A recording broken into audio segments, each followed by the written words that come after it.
This is John Musgrave. Thank you for coming to the podcast. If you like this content or this episode, please click like or even subscribe or hit that thumbs up button on your screen, and that'll help more people find us. Thanks for listening. All right, so your next sheet there. So last week we were doing what? Learning the order of the minor prophets. Okay, so we're going to continue this week. We did the first 4 or 5, something like that, last week. So you got fresh sheets, or you have a sheet from last week. Either's fine. And so as we learn the order of the minor prophets, we just start out with a hose. Why do we start out with a hose?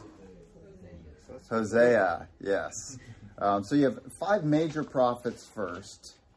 And these 5 major prophets, we call them major prophets because generally what? Yeah, generally they're longer books. So we call them major prophets. And that's not completely true. Hosea has 14 chapters. Daniel has only 12. And Daniel's a major prophet. Hosea is a minor. Lamentations is very small, but since it was written by whom? Jeremiah. And Jeremiah is a huge book, it just gets tagged on there. And so for convenience, we call the first 5 major prophets. But then we get into the minor prophets, and there are how many minor prophets do we have? Yeah, we have 12. And so we start out with a hose because that's not a hose. That's Hosea there.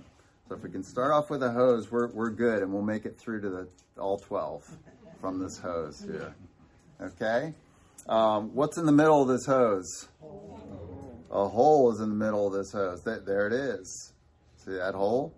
And why do we have a hole there? What's hole rhyme with? Joel. So guess who's the second minor prophet? Joel. That's right. So, not a hole, but Joel. Okay, so that's our second there. These are ones you learned last week. And so Hosea is our first prophet there. Joel's our second minor prophet. So there's our hose with its hole. And so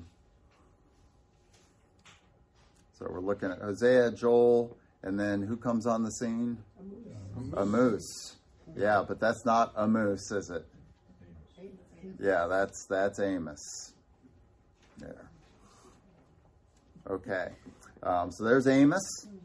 And Amos sees the hose with its hole. He's third. So you got Hosea, Joel, and then Amos. You got to have someone jumping through the hole, right? See all that space below it? Someone needs to jump through that hole. And it's going to be Amos or a moose there. So there he goes. Woo!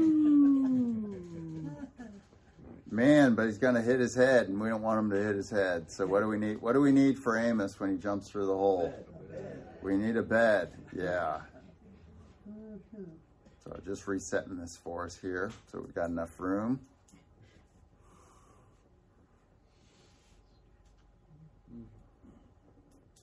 So lo and behold, we have a bed. But that's not a bed, is it? No. What is it? It's Obed. Yes, it's Obadiah. There we go. So Obadiah keeps a moose from hitting his head.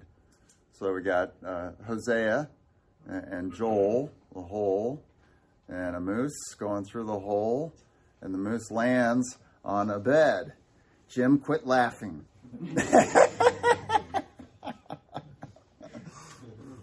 Yeah, I told folks last week, if you're here, my girls learned this when they were little. Allison still does. She knows the minor prophets by all this. A moose lands on a bed there. Woo! Safe landing there. Does a little twist there. Lands there.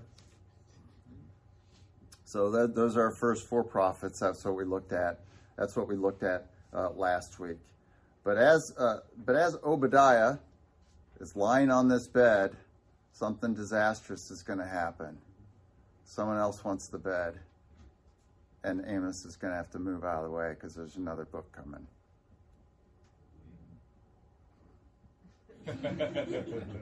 There we go. So a big whale comes and lands on the bed. It's a water bed. You didn't know that. This water bed, Jonah comes on, and Amos gets crushed there on the bed.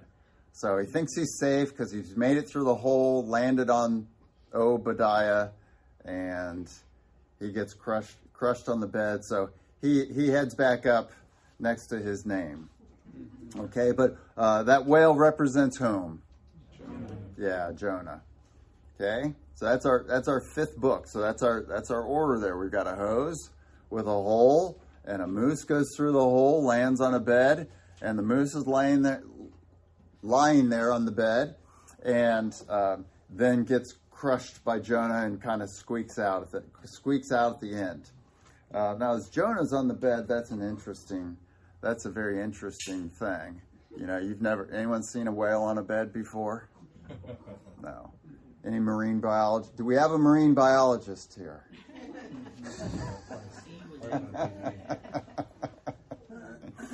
And because that's an interesting thing, seeing a whale on a bed, we have an interview going on. And who's doing the interview of Jonah, the whale, on a bed? Mike is. And what's he holding for his interview? A mic. You have Mike with a mic. So who's after Jonah? Micah. Okay. So you got Jonah there, and then Jonah's on that bed, and so you need someone to interview him. How'd you get on this bed? How are you surviving out of the water? And Jonah says, "Well, it's a water bed. You didn't know that."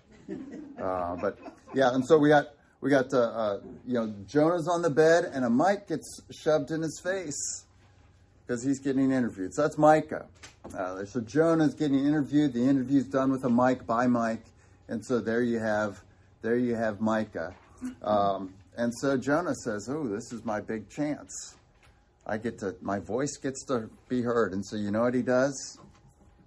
You haven't been talking in a while, and you've just been swimming under the sea. You clear your throat. And you know how you clear your throat? You say, "Nom."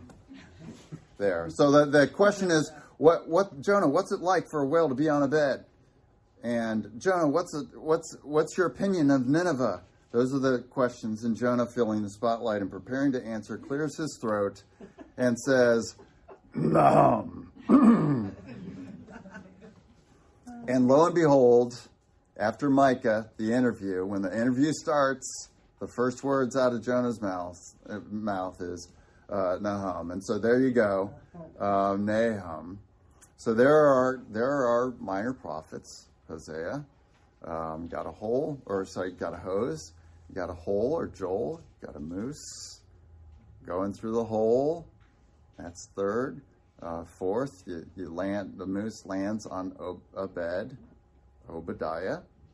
And this bed there that the moose is on, if the moose is not safe, he gets squashed by a whale.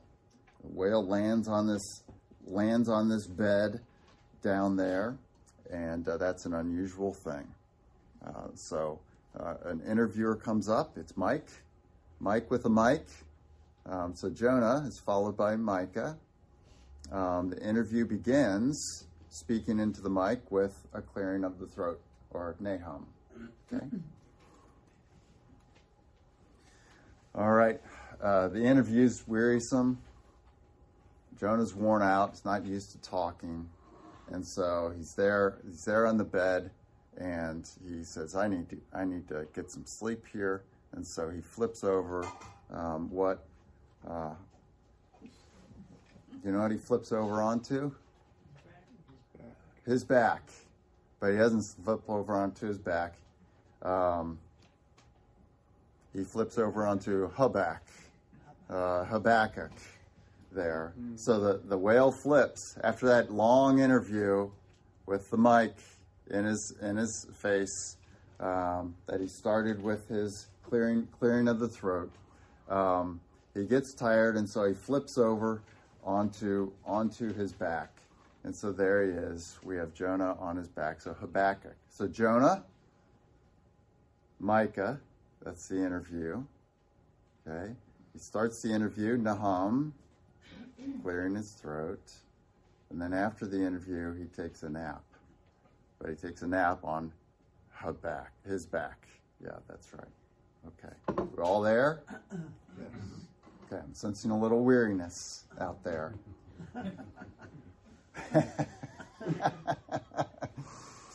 And he thinks he's safe like the moose, right? Sitting there, but he's not safe because we got 4 more books. So something's got to happen to him. And you know what happens to him? All of a sudden, as he's lying on his back on that bed, a wind comes in from the west. And you know what we call a west wind? I know what we call a west wind because I had this car in 1987. A Zephyr, yes. Quite a car, by the way. Ugliest car ever made in the history of the world. What's that? Oh, the Kremlin's much more interesting, though. Yeah. So while he's lying on his back, a west wind comes. A west wind is called a Zephyr. And a Zephyr sounds like the prophet Zephaniah. There we go. So there's the west wind there. It's going to blow Jonah off the bed.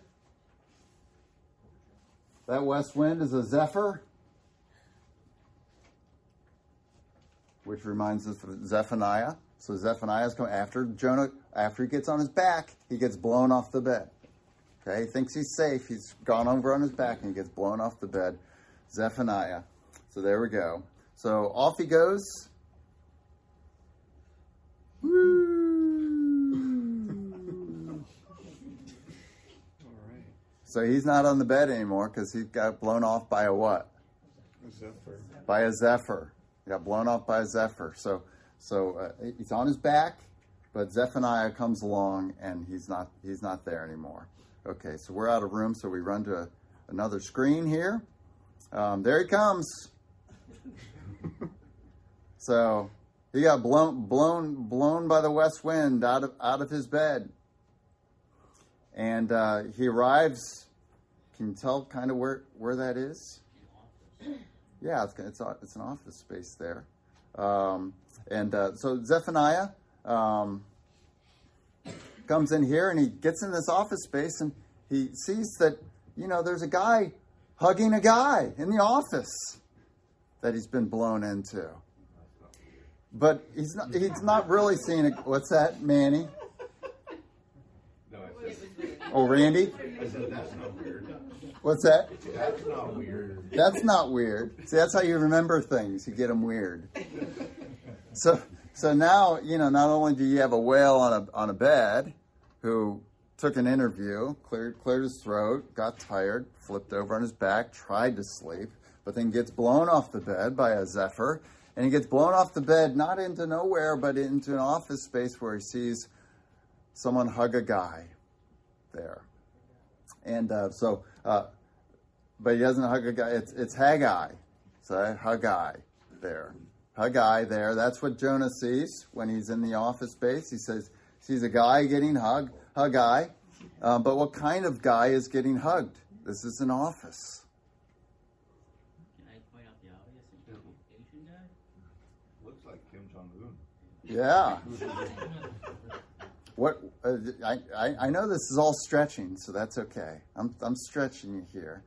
So what kind of guy or woman is in an office space in a skyscraper kind of place like here? Business guy? What? Yeah, and what's another name for a business guy? A business. Man. Person. Associate. Board of directors. Keep going. Good. Employee. He might be an officer. Maybe the chief one? Executive. Executive. Yeah. He sees a guy getting hugged, and that guy is an executive. You see that? See these two executive guys? Executive. Yeah. So Haggai is followed by, an executive. He sees an executive getting hugged. An executive. An Zechariah. There we go. That's not a stretch. All analogies break down eventually. There we go. So Jonah the whale has gotten blown in by a zephyr. So, you got Zephaniah. And then he sees two guys hugging. What kind of guy? Well, what kind of guys? Executives. So Haggai, Zechariah, and then but executives are cutthroat. And so this is a fake hug. He doesn't really like the guy. And you know what he's going to do to the guy? Fire him. Close. There we go. He's going to get a mallet. Going to pull a mallet out of his pocket while he's hugging the guy. There it is. He's going to wipe this guy out with a mallet. But it's not a mallet, it's Malachi. And there you have your 12th minor prophet there. So they say when you do in Sunday school, you learn how to kill an executive. Yeah, you learned how to kill an executive.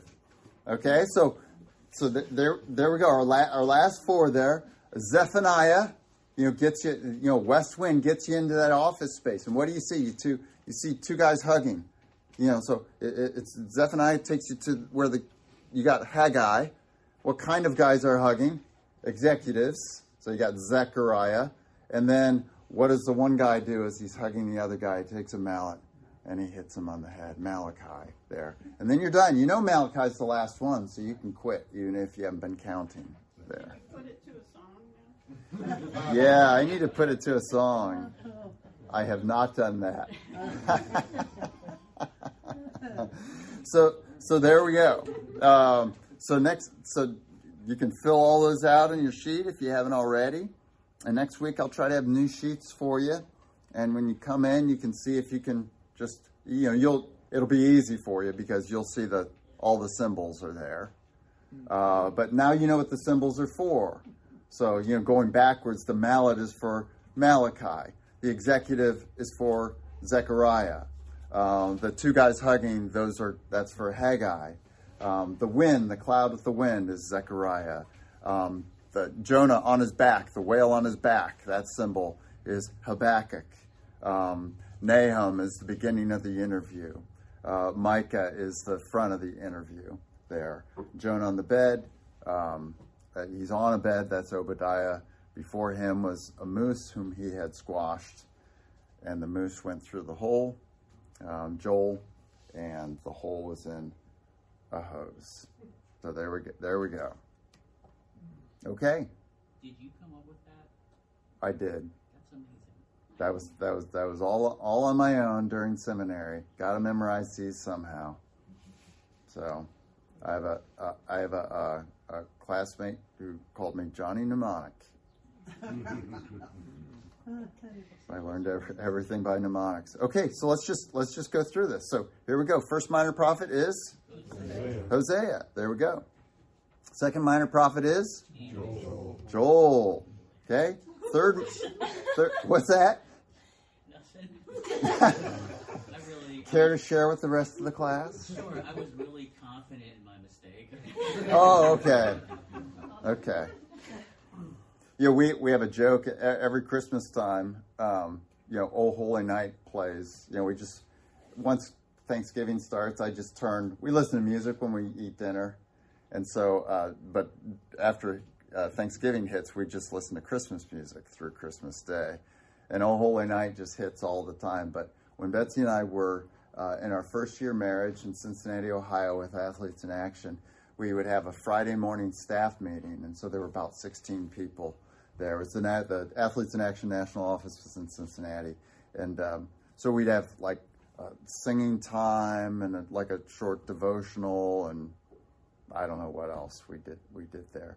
But so during Christmas time, we were singing Christmas songs during our singing time, and we had a guy there who was Athletes in Action staff. He had been a wrestler in college, real bold guy, kind of this kind of guy, and he sang loudly, and so when we were singing along, you know how when you're singing along in a hymnal, it's got some words that are hyphenated, and the words are far apart. So, oh, holy night, like that. And the second verse says, the stars are brightly shining. But on the page, it says shin. And then after some space, there's a hyphen. And then after some space, it says ing. And so Doug, our friend, real loud, boldly, no musical accompaniment. We're all just singing there early in the morning, so quietly. The stars are brightly shining. So every time in our house, Mallory can vouch for me here, every time in our house when that song comes on, we all sing, shining. There we go. So take a mistake boldly. There we go. So, Joel, who's next? Who's the moose who goes through the hole? Amos. Okay, and he lands on Obed. So the fourth minor prophet is Obadiah. And then while he's on the bed, he gets crushed by a whale, and that's Jonah.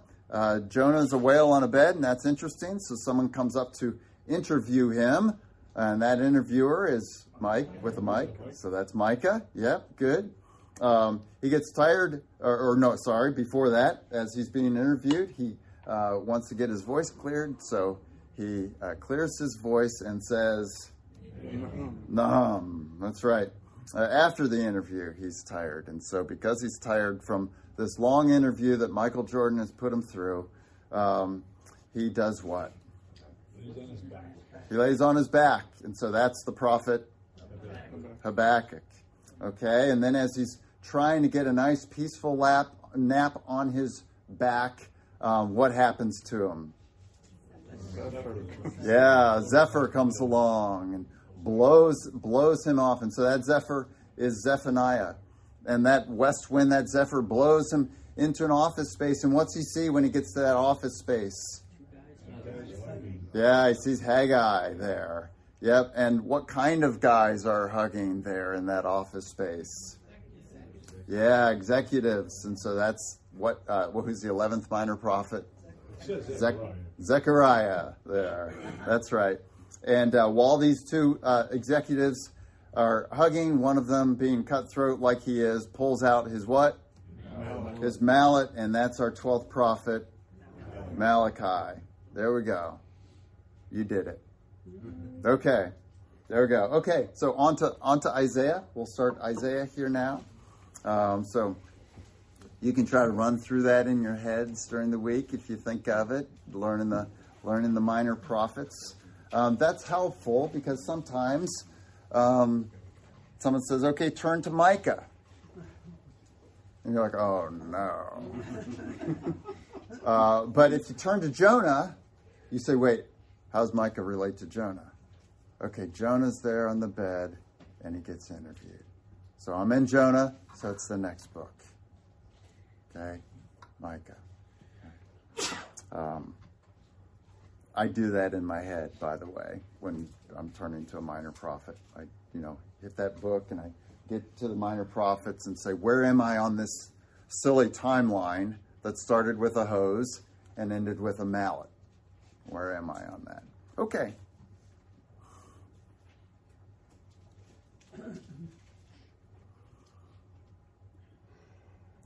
So we head to Isaiah. Let me get us off this here. So here are all our divisions here, and Isaiah starts. You can look at Isaiah 1. So Isaiah is a major prophet. He's the first major prophet, the first prophet that comes along in our Bibles as we leaf through them. And who are the kings? One of the things you can do with a lot of the prophets is look in the first two verses and and see what kings they ministered during, whose reigns they ministered during. And so that gives us a timeline or a timestamp for their preaching ministry. Okay? And a lot of times the first king mentioned, you say, okay, he was preaching during that time, or he wouldn't have mentioned him. And the last king mentioned, if there are more than one, you say, okay, well, probably he didn't know another king.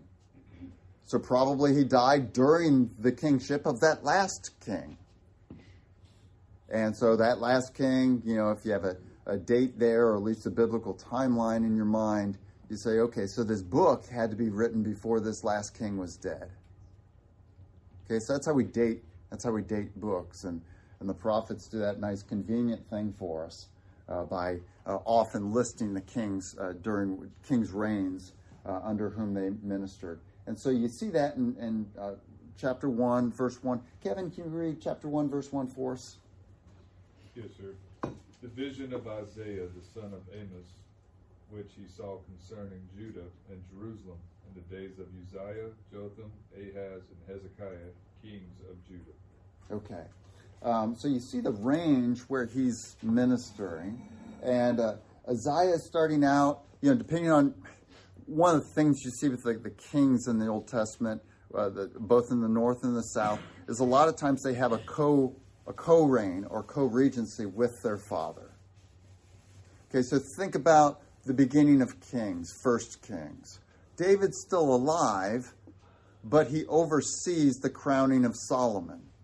And David's alive when Solomon becomes king. And so we see there's just this little overlap in reigns. And so depending on what book you're looking in, Kings or Chronicles, it may say they have a different number of years of reign. Because it may be counting their co-regency as part of their reign. Or it may not be. It may just be when their dad dies and they have their sole reign. But Isaiah dates for him are like 767 to 740, which I've memorized because I was born in 67 and my mom was born in 40. There we go, mnemonic device. So that's Isaiah the king, 767 to 740. And so the earliest Isaiah was ministering would have been 767. But Isaiah Isaiah died in 740. So it's possible that Isaiah didn't start his preaching ministry until when? 740. Yeah, he could have started the year Isaiah died. And by the way, in First King or Second Kings, Isaiah is mostly known by his other name, Azariah. And in Chronicles, he's more known by Uzziah.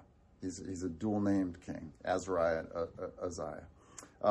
And so Isaiah starts ministering somewhere before 740 or maybe right on the year 740.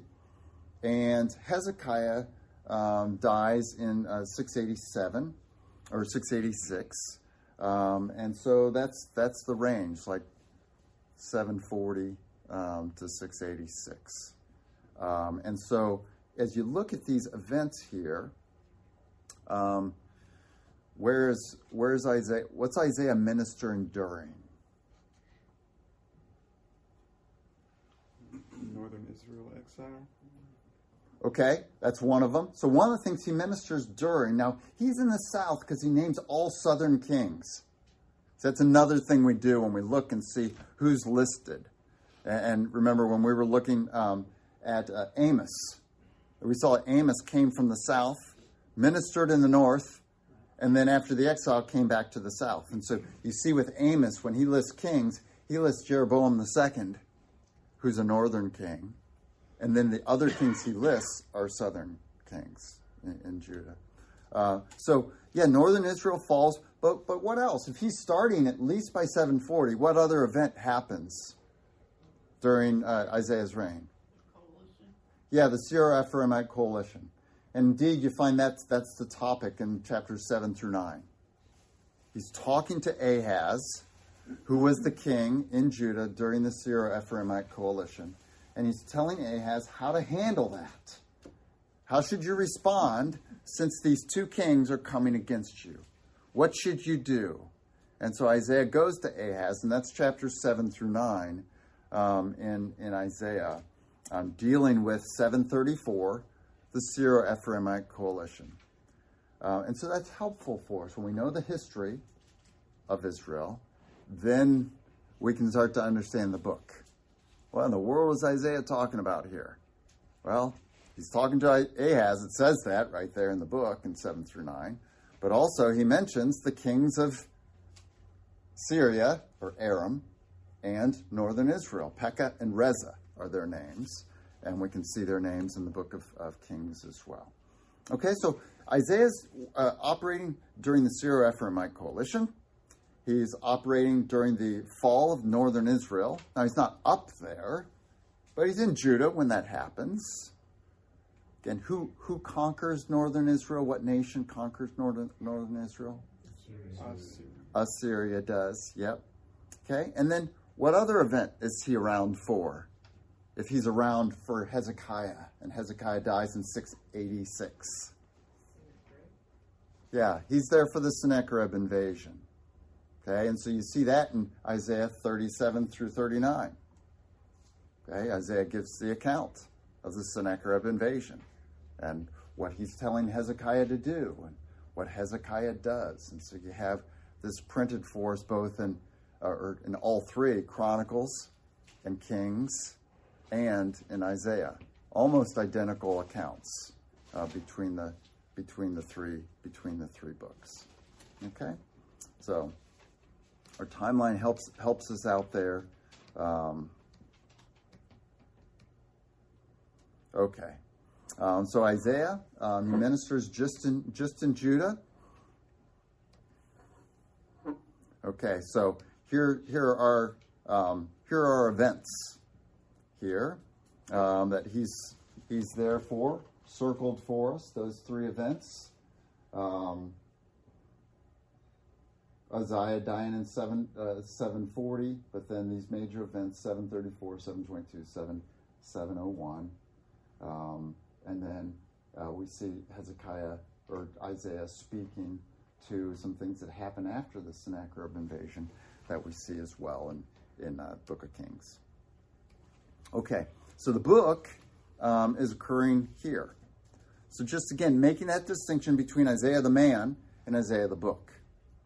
Isaiah the one preaching, and then Isaiah the one writing down what he's preached with maybe some conclusion, some statements of conclusion in his book as well.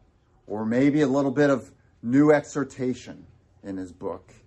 But basically running through what he's preached for all his life, his preaching career. And so that's what you have in the book of Isaiah, like you have in all the other prophets. These are preachers to the people who then, toward the end of their life, gather the content of their preaching into their books. Okay? And so so you see the first rectangle there is his ministering there, and then the end of his life, we see Isaiah's book comes along.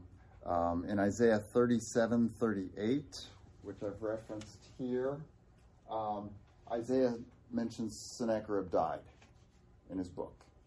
And we know from history that Sennacherib died in 681. And so the book came along there with that knowledge. So that's our range of book.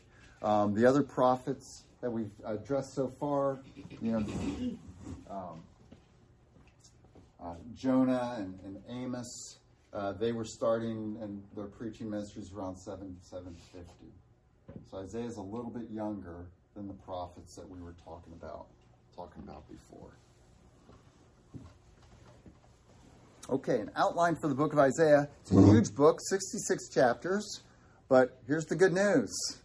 3 outline points for us. So, woohoo! And if you're reading through Isaiah, these can keep your head straight. So in the opening part of the book, we consider that an overview of Isaiah's message, chapters 1 through 6. An overview of his message. And so he includes preaching that he's done, but it kind of covers the content, the whole of what he's been preaching during all these years. And so we see that in chapters 1 through 6. Next, let's get some readers here. Starting in chapter 7 through 39, chapters 7 through 39, Andrew. The bullet point. 7.1. Isaiah's response to the Assyrian crises of his day. Okay.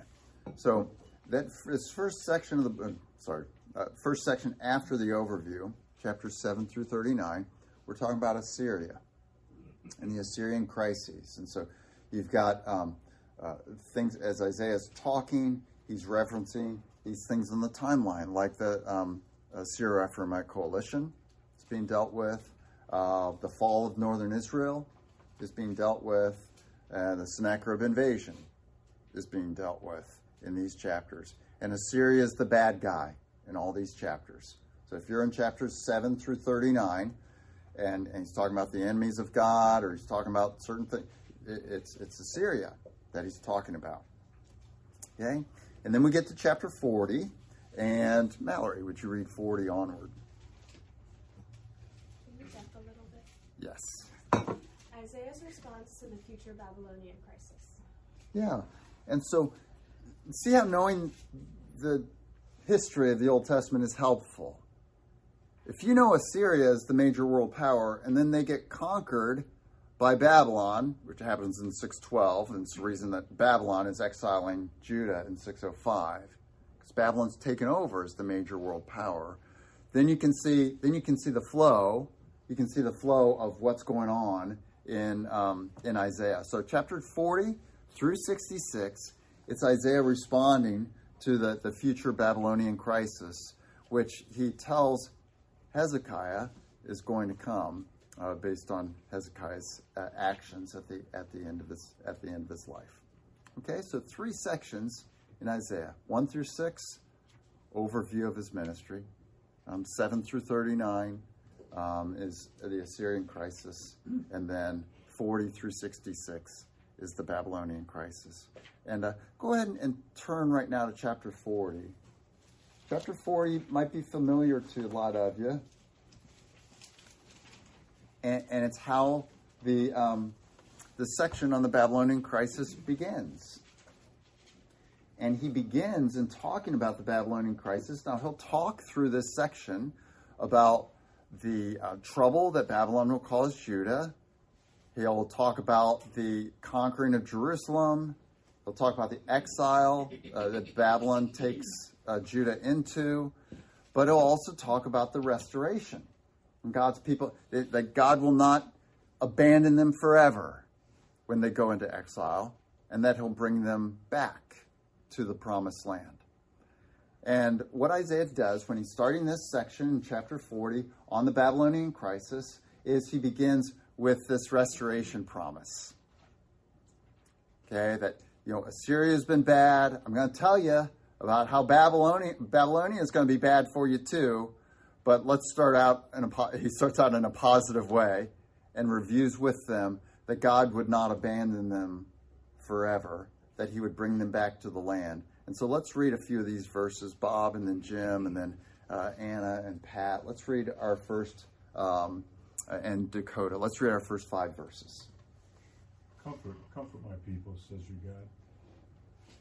Speak tenderly to Jerusalem and proclaim to her that the hard service has been completed, that her sin has been paid for, that she has received from the Lord's hand double for all her sins. Jim Smith. The voice of one calling in the desert, prepare the way for the Lord. Make straight in the wilderness a highway for our God. Okay, and then Anna. Every valley shall be raised up, every mountain and hill made low. The rough ground shall become level, the rugged places a plain. And the glory of the Lord will be revealed, and all mankind together will see it, for the mouth of the Lord has spoken. Yeah. So let's talk about this now, and let's not. What are we not going to do? What's our little phrase of what we don't want to do when we're looking at the prophets or anything else? We don't want to. Mortar shell. Yeah. And so what's mortar shelling? Yeah, say that louder. Jumping all the way to Jesus. Yeah, seeing something that's talking from an ancient person in the Old Testament who's talking about something that, lo and behold, has to do with the people he's talking to. Woo! Right? You know, I know you guys go out when you have lunch after church, you start talking to the people around you about something that's going to happen 700 years from now because that's really relevant to them, right? No, you don't do that, neither do the prophets. And so mortar shelling is, when we've got an event here going on, that's an event. And here's Jesus. And instead of saying the prophet is actually talking about the event to the people who are going to experience the event, we, in our wonderful 21st century terrible hermeneutics interpretation, say, oh, that sounds like Jesus. Isaiah was talking about Jesus to Ahaz the king because Ahaz would never see Jesus. I'm being sarcastic. Okay. Prophets are always talking to the people in their age. Now, their message to the people in their age, what does Jesus say about every message in the Old Testament? The law, the prophets, and the Psalms. What did they all ultimately speak of? Him. Luke 24, 27, Luke 24, 44 and 45, John 5, 46 and 47 are places you can go. Everything ultimately gets to Jesus, but hold your horses. Don't mortar shell. Fight the battle. Okay? And then walk through wherever Isaiah is, and walk through this until, and ultimately it will come true in Jesus. So, when we get to this passage here, where do we want to mortar shell to when we read this passage? That's not mortar shelling. No, where do we? Okay, sorry. Let me rephrase that. You're answering correctly. Okay. Where is our tendency with our bad hermeneutics, with our bad interpretation? If we're going to mortar shell, in other words, if we're going to mortar shell Isaiah 40, where do we mortar shell to? What do we say? Oh, Isaiah 40 is talking about, what do we say? John the Baptist. Yes. Now, does this come true in John the Baptist?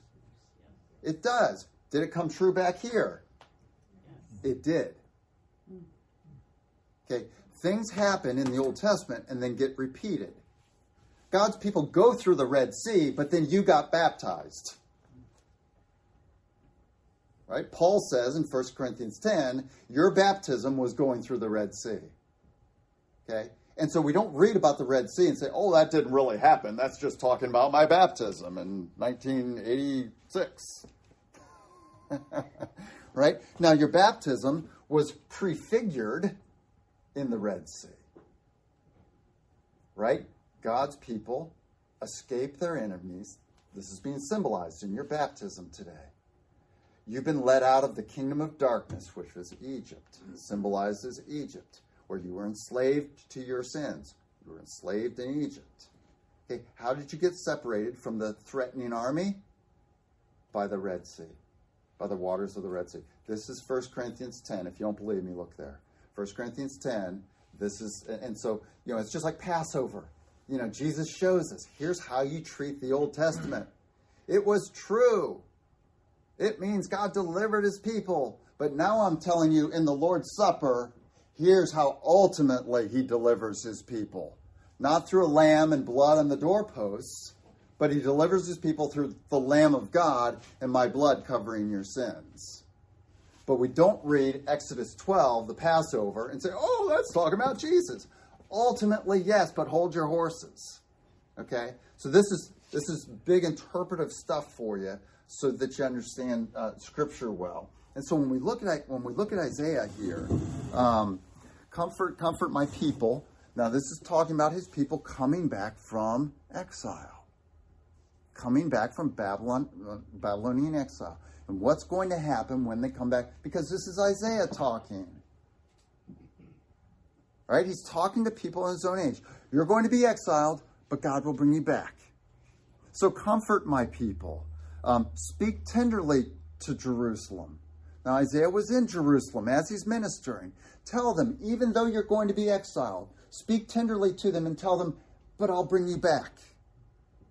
Okay, so this is God telling Isaiah, speak tenderly to Jerusalem. Proclaim to her that her hard service has been completed. And this is what's our word, Laura?